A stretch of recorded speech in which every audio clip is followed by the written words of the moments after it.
आज है मेरे साथ महिंद्रा XUV 700 या XUV 700, आप जो भी इसे कहना चाहें। ये 2021 में लॉन्च की गई थी और उसके बाद से कोई फेसलिफ्ट नहीं आया, थोड़े बहुत फीचर रिविजन्स हैं। पर आज मैं इस वीडियो में इस गाड़ी के फीचर्स, इसकी परफॉर्मेंस, इन जनरल इसके बारे में बात करूंगा और एंड में वर्डिक्ट दूंगा कि क्या ये अभी भी अपने सेगमेंट में एक अच्छा ऑफरिंग है।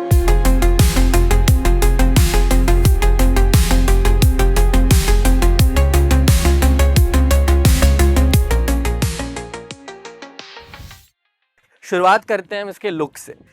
अब देखिए, क्योंकि कोई फेसलिफ्ट नहीं आया है तो जब से लॉन्च हुई है ये मोर और लेस ऐसी ही दिखती आ रही है। लुक सब्जेक्टिव है, सबके अपने अपने पर्सनल प्रेफरेंसेस हो सकते हैं, तो मुझे पसंद है कि नहीं मैं इस पे कमेंट नहीं करूंगा। बट जनरली स्पीकिंग इसका डिज़ाइन एक टिपिकल मॉडर्न SUV के जैसा ही है जो इंडिया में अवेलेबल है।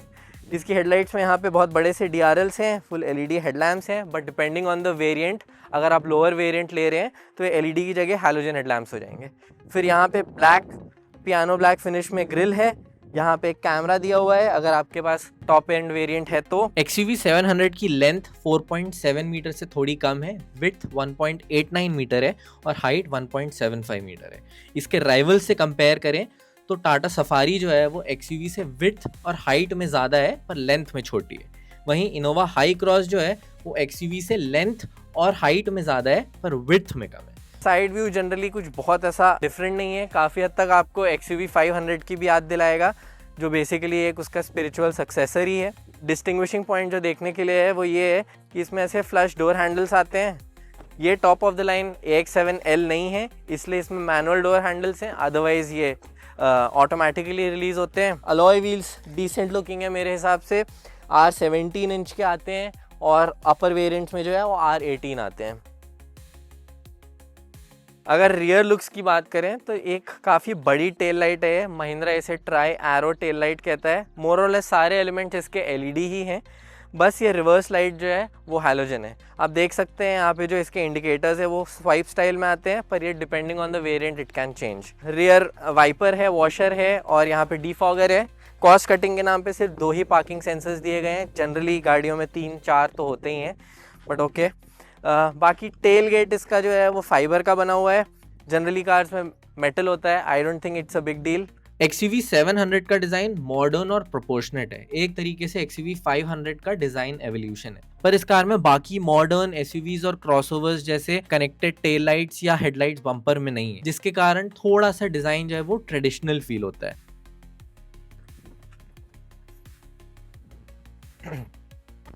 अब अगर हम इस कार के इंटीरियर की बात करें तो एक्सटीरियर जैसे ही 2025 के हिसाब से एक काफ़ी मॉडर्न लुकिंग कैबिन है अपने प्राइस पॉइंट में, जो कि ये 13.99 लाख से शुरू होती है और 25.14 लाख तक जाती है। इंटीरियर जो है वो अप टू डेट ही है। एक डुअल स्क्रीन का लेआउट है, सबसे पहले आप कार में घुसेंगे तो आपको वही चीज़ दिखेगी। बाकी कलर्स जो हैं वो एक अच्छा ब्लेंड है, डार्क फिनिशेस दिए गए हैं और ये आइवरी फिनिश है, फिर ये सिल्वर ब्रश्ड फिनिश है। हाँ, पियानो ब्लैक दिया हुआ है जो बहुत जल्दी गंदा और स्क्रैची हो जाएगा। इंटीरियर के जो कलर्स हैं वो काफ़ी अच्छे हैं, कार को काफ़ी ब्राइट और बड़ा फील कराते हैं।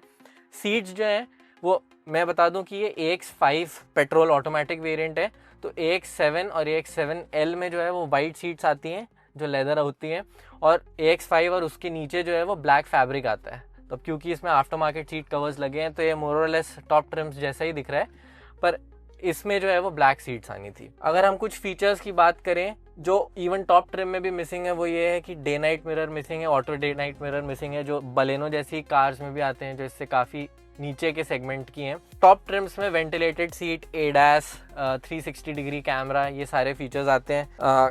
इस वेरिएंट में मैनुअल पार्किंग ब्रेक है, ऊपर वाले ट्रिम्स में जो है वो इलेक्ट्रॉनिक पार्किंग ब्रेक आता है विद ऑटो होल्ड।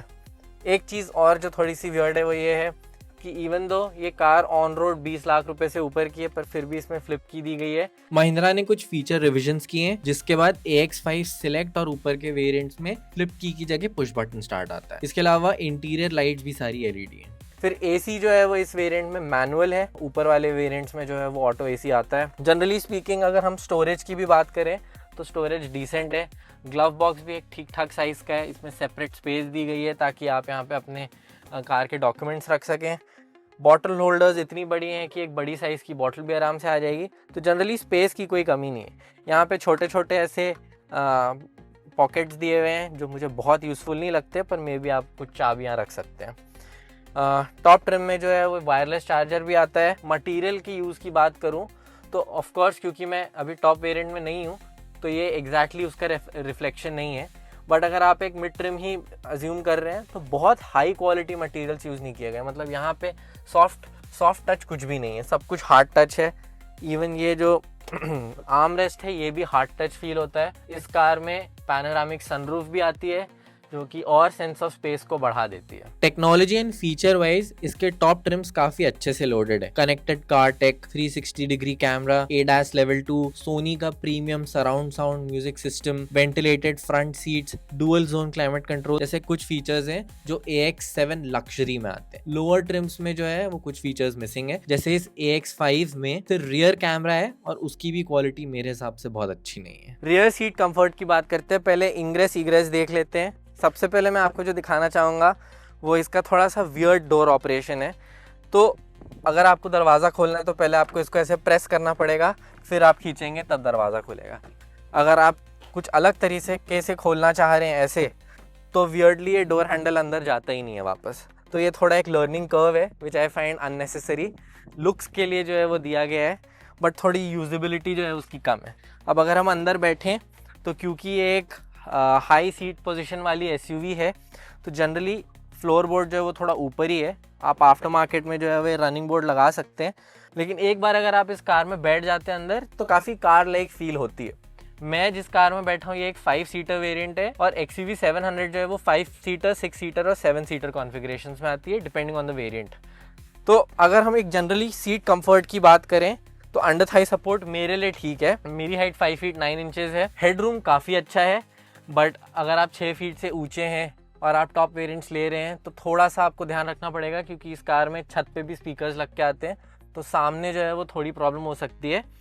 बाकी इसके अलावा जो बैक रेस्ट है वो फॉर माई लाइकिंग तो ठीक है, बट कुछ लोगों की कंप्लेंट है कि ये थोड़ी अपराइट फील होती है। ये पर्सनल प्रेफरेंस है। आई वुड से अगर आप इस कार को कंसिडर कर रहे हैं तो एक बार पीछे बैठ के देखिए।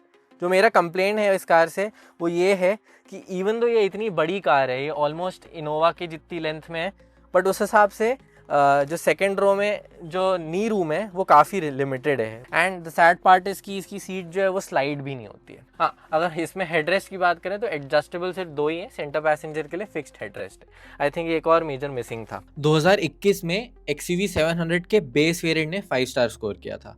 उस कार में सिर्फ 2 एयरबैग्स थे, लेकिन ये ग्लोबल एनकैप की जो रेटिंग सिस्टम है वो चेंज हो गई है। पहले सिर्फ फ्रंटल क्रैश रेटिंग पे जज किया जाता था, पर अब साइड इम्पैक्ट पे भी। तो अब अगर सेम कार वहां जाएगी तो 2 एयरबैग वाली कार को 5 स्टार नहीं मिलेंगे। इसके अलावा ESC या ESP भी अब एक मैंडेटरी माना गया है तो स्कोर 5 स्टार। और महिंद्रा XUV 700 के हर वेरिएंट में ESP स्टैंडर्ड नहीं है। ऐसे ही कुछ क्रिटिसिज्म्स है मेरे महिंद्रा को लेके for weird cost cuttings and safety Mrs. कुछ जगहों पे अननेसेसरी कॉस्ट कटिंग की गई है, जैसे सिर्फ 2 पार्किंग सेंसर देना। आई डोंट थिंक किसी कार कंपनी के लिए 3 या 4 पार्किंग सेंसर देना बहुत महंगा है।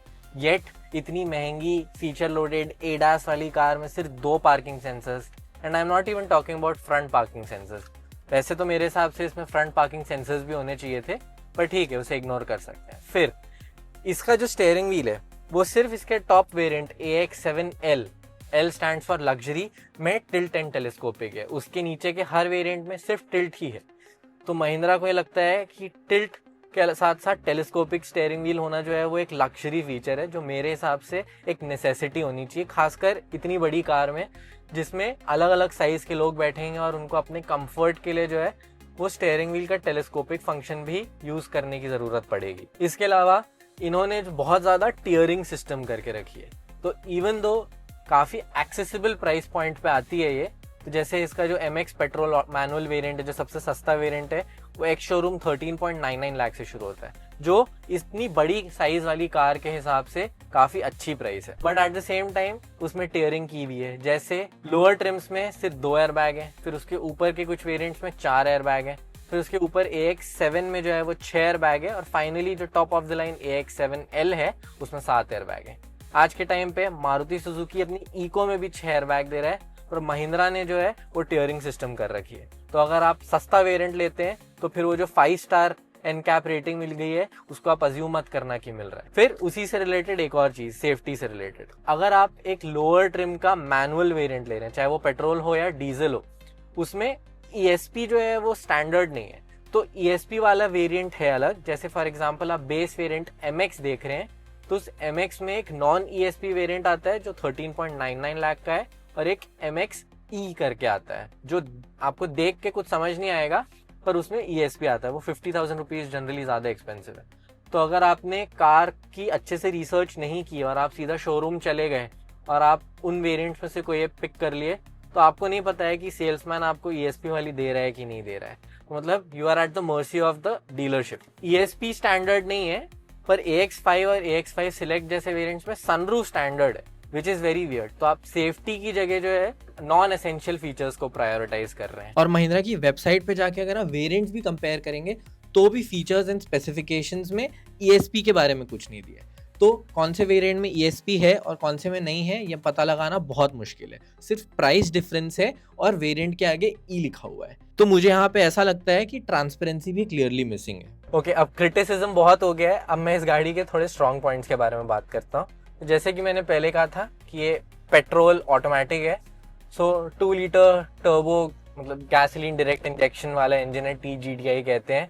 200 हॉर्स पावर, 380 न्यूटन मीटर्स का टॉर्क है, 6 speed torque converter automatic gearbox है, काफ़ी सॉर्टेड है। इंजन हैज़ अ स्टॉन्किंग परफॉर्मेंस, मतलब आपको कभी भी ये अंडर परफॉर्मिंग लग ही नहीं सकता। और बेस्ट चीज़ ये है कि अगर आप इसका सबसे बेस वेरिएंट मैनुअल में भी लेते हैं तो भी आपको ये 200 हॉर्स पावर ही मिलेगा। डीजल में थोड़ी सी डी रेटेड है, बट पेट्रोल में तो आपको फुल 200 हॉर्स पावर मिलेगा। इसका डाउन साइड ऑफ कोर्स ये है कि फ्यूल एफिशिएंसी उतनी अच्छी नहीं है जितनी मैं देख पा रहा हूँ। जनरली सिटी में सिंगल डिजिट्स में ही रहेगी। वर्स्ट केस ये 5-6-7 तक भी जा सकती है किलोमीटर्स पर लीटर। हाईवे पे थोड़ा ज़्यादा देगी, बट मैंने हाईवे पे टेस्ट नहीं किया अच्छे से, तो मैं आपको एग्जैक्ट फिगर नहीं बता पाऊंगा। कार की रिफाइनमेंट बहुत अच्छी है, पेट्रोल इंजन है ऑफ कोर्स, तो बहुत स्मूथ है। मैंने ब्रीफली जो है वो डीजल भी चलाई है, एंड डीजल इंजन भी इसका काफ़ी स्मूथ है और रिफाइंड है फॉर अ डीजल इंजन। बाकी अगर हम इंजन की ट्रैक्टेबिलिटी की बात करें, काफी स्मूथ और रिफाइंड है। लो स्पीड्स में भी कभी जर्की नहीं फील होगा आपको। पर इसका देखो स्ट्रॉन्ग पॉइंट तो ये है कि जब आपको एक्चुअली परफॉर्मेंस चाहिए तो पावर ऑन टैप बहुत अच्छी है। थोड़ा सा टर्बो लैग है, once that turbo lag is gone काफी क्लीनली पुल करता है, मतलब आपको डीजल मिस नहीं होगा। अगर आप लीगल हाईवे स्पीड्स की भी बात करें तो ट्रिपल डिजिट स्पीड्स भी आराम से संभाल लेगी। तो इंजन जो है वो महिंद्रा की तरफ से बहुत ही अच्छा है, one of the best engines. अगर हम Volkswagen के 1.5 TSI की तारीफ करते हैं तो considering the price point this is an even better engine. आप इस कार को चलाएंगे तो काफी एंजॉय करेंगे। अब हम इसके गियर बॉक्स के बारे में बात कर लेते हैं। तो ये एक 6 स्पीड टॉर्क कन्वर्टर ऑटोमेटिक है, इसमें एक 6 स्पीड मैनुअल भी आता है, दोनों पेट्रोल और डीजल दोनों में। पर मैंने मैनुअल चलाई नहीं है तो मैं अपना ओपिनियन सिर्फ 6 स्पीड टॉर्क कन्वर्टर पे दूंगा। फर्स्ट इंप्रेशन ये है कि जनरली गियर शिफ्ट स्मूथ है, थोड़ा सा डीले मुझे फील होता है, खासकर सिटी स्पीड्स में तो आपको पता चलता है कि गियर चेंज कर रही है कार, पर ऐसा बहुत ज्यादा बॉदरसम नहीं है। दूसरे भी टॉर्क कन्वर्टर से मैं कंपेयर करूं तो थोड़ा सा मुझे स्लो फील होता है। इसके अलावा पैडल शिफ्टर्स नहीं दिए गए हैं, मुझे लगता है ये एक मिसिंग है, पर at least you get manual controls. तो अगर आपको मैनुअल कंट्रोल लेना हो तो आप जो है वो टिपट्रॉनिक जैसा फंक्शन है यहाँ पे। एक चीज जो मैंने नोटिस की है वो ये है कि अगर आप सिटी स्पीड में चल रहे हैं 40-50 की स्पीड में, तो कार जो है वो 3rd गियर तक रिस्ट्रिक्टेड रहती है, 4th गियर में 50 की स्पीड तक तो नहीं जा रही है, उसके बियॉन्ड ही जा रही है। तो मतलब एक रीजन जो मैं समझ पा रहा हूँ लो फ्यूल एफिशिएंसी का वो ये भी है कि इसकी गियरिंग आई थिंक इस तरीके से की गई है कि बहुत हाई गियर्स में नहीं चलती है। आई वुड हैव एक्सपेक्टेड कि 6 स्पीड टॉर्क कन्वर्टर है तो एटलीस्ट 4th गियर में तो चलती 50 की स्पीड में, बट ठीक है, इट्स नॉट समथिंग कि आप जो है वो बहुत ज़्यादा बॉदर हो जाएंगे। Something I wanted to mention, इस कार में इलेक्ट्रॉनिक पावर स्टीयरिंग मिलता है और सिटी स्पीड्स में काफ़ी लाइट वेट है, स्लो स्पीड्स में काफ़ी लाइट वेट है। इसके कारण थोड़ा सा कनेक्शन मिसिंग फील हो सकता है, बट जैसे जैसे स्पीड बिल्ड होती है वैसे वैसे स्टीयरिंग जो है वो अच्छे से वे करने लगता है, ताकि हाईवे पे जो है वो स्टीयरिंग ज़्यादा सेंसिटिव ना हो जाए। फिर अब अगर हम ब्रेक्स की बात करें तो ब्रेक्स काफ़ी अच्छे हैं, ऑल 4 डिस्क ब्रेक्स आते हैं, ब्रेक की बाइट भी अच्छी है, प्रोग्रेसिव फीलिंग है, कभी आपको सडन फील नहीं होता। और चैसी रिलेटेड अगर हम डायनामिक्स की बात करें तो क्योंकि अभी एक SUV है तो आप इसे एक sports car level performance expect नहीं कर सकते, चैसी डायनामिक्स वैसी नहीं है।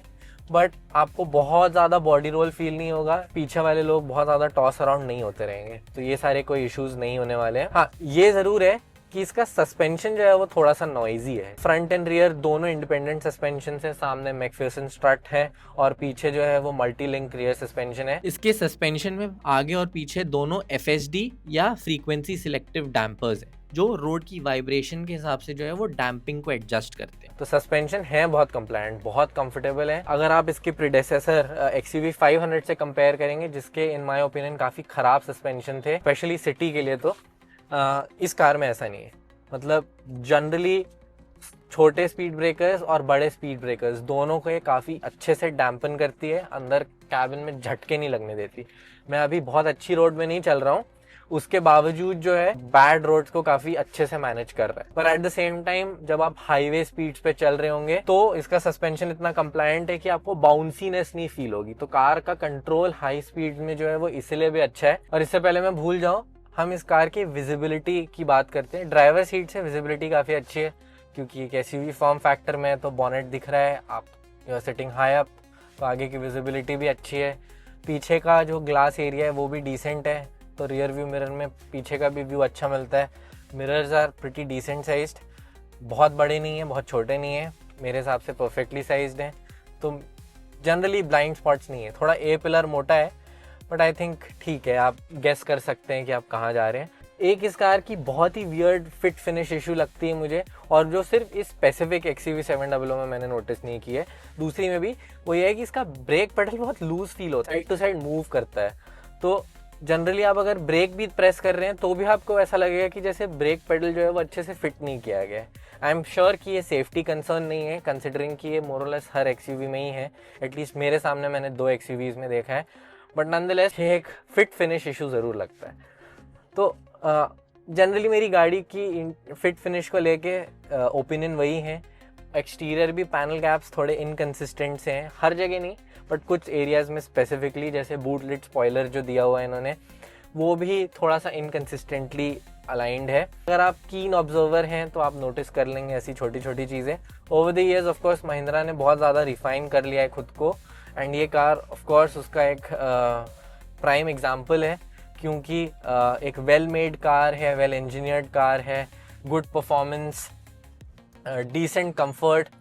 तो आई कैन अंडरस्टैंड कि इतनी हाई वॉल्यूम्स में क्यों बिकती है ये car, because it is a car that has a charm of its own, specially that engine. इस कार में थोड़े बहुत इश्यूज हैं, जैसे सॉफ्टवेयर बग्स या फिर टच स्क्रीन का ब्लैकआउट हो जाना, या फिर वो जर्की स्टॉप स्टार्ट सिस्टम, जो मेरे हिसाब से मेजॉरिटी ऑफ लोग ऑफ करके रखेंगे, क्योंकि उससे बहुत ज़्यादा फ्यूल एफिशिएंसी एडवांटेज वैसे भी नहीं मिलने वाला है। फाइनल वर्डिक्ट मेरा ये है कि ये कार काफ़ी कंपेलिंग ऑप्शन है अपने राइवल्स के कंपैरिजन में भी, स्पेशली जो इसके इक्विवेलेंट साइज वाली है। ये प्राइस भी काफ़ी अच्छे से है और इसके वेरिएंट्स का स्प्रेड भी काफ़ी अच्छा है। मेरे हिसाब से मेजॉरिटी ऑफ लोग इस कार से काफ़ी ज़्यादा खुश रहेंगे, स्पेशली कंसिडरिंग कि इस कार में फीचर्स, परफॉर्मेंस और कंफर्ट का एक अच्छा ब्लेंड है। पर फिर भी मुझे ऐसा लगता है कि ये कार बहुत अच्छी पॉलिश्ड प्रोडक्ट नहीं है, एंड कुछ ऐसे इश्यूज हैं, छोटे इलेक्ट्रिकल फेलियर्स हो या फिर मेजर मैकेनिकल कंपोनेंट्स जैसे सस्पेंशन की आवाज़ करना, जो मुझे लगता है महिंद्रा को फेस लिफ्ट या नेक्स्ट जनरेशन में डेफिनेटली सॉर्ट करने चाहिए।